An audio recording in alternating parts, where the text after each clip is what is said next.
এই দোয়াটি যদি আপনি 7 বার পড়তে পারেন, আল্লাহ তাআলা দুনিয়া এবং আখিরাতের দায়িত্ব নিজে গ্রহণ করে নেবেন।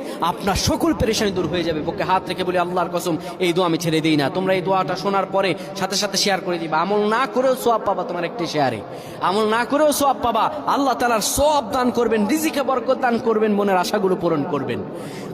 ও আমার প্রাণের ভাইয়েরা, বিশ্ব নবী মুহাম্মাদুর রাসূলুল্লাহ সাল্লাল্লাহু আলাইহি সাল্লাম বলেন, কোন ব্যক্তি যদি এই দোয়াটা 7 বার পড়তে পারে, দোয়াটা হলো হাসবি আল্লাহু লা ইলাহা ইল্লাহু আলাইহি তাওয়াক্কালতু ওয়া হুয়া রাব্বুল আরশিল আযীম।